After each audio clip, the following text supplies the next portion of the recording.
أعوذ بالله من الشيطان الرجيم. بسم الله الرحمن الرحيم. سأل سائل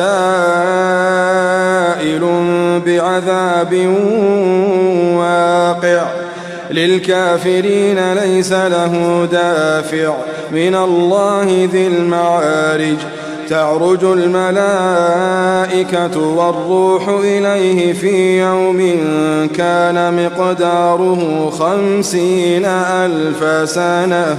فاصبر صبرا جميلا إنهم يرونه بعيدا ونراه قريبا يوم تكون السماء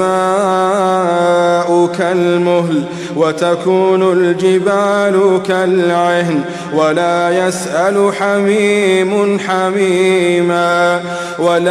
يسأل حميم حميما يبصرونهم يود المجرم لو يفتدي من عذاب يومئذ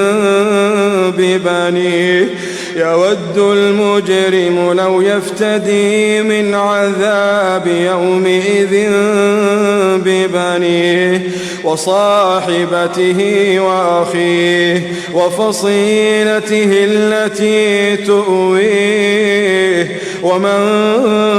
في الأرض جميعا ثم ينجيه كلا إنها لظى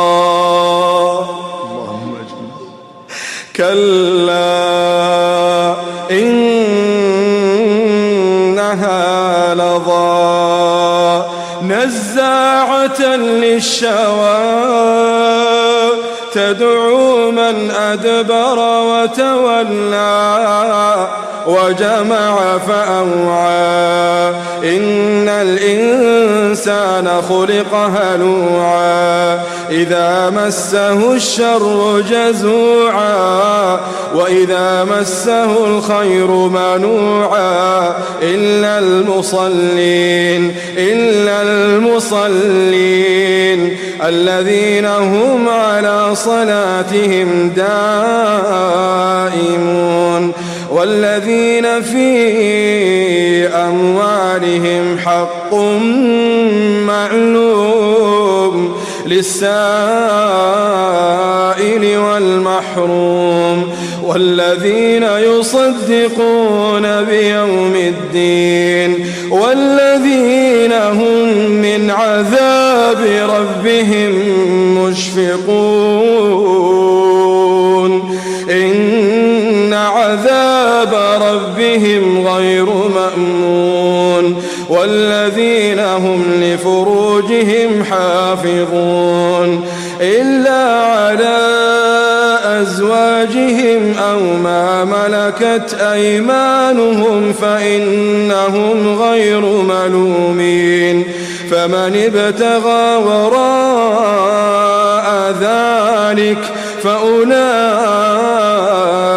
هم العادون والذين هم لأماناتهم وعهدهم راعون والذين هم بشهاداتهم قائمون والذين هم على صلاتهم يحافظون أولئك في جنات مكرمون فما للذين كفروا قبلك مهطعين عن اليمين وعن الشمال عزين أيطمع كل امرئ منهم أن يدخل جنة نعيم كلا إنا خلقناهم مما يعلمون فلا أقسم برب المشارق والمغارب إنا لقادرون على أن نبدل خيرا منهم وما نحن بمسبوقين فذرهم يخوضوا ويلعبوا حتى يلاقوا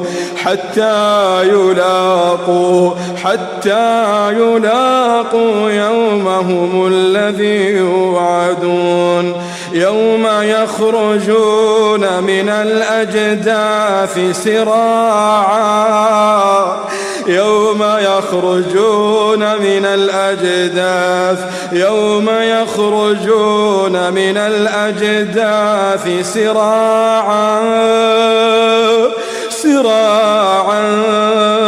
كأنهم إلى نصب يوفضون خاشعة أبصارهم ترهقهم ذلة ذلك اليوم الذي كانوا يوعدون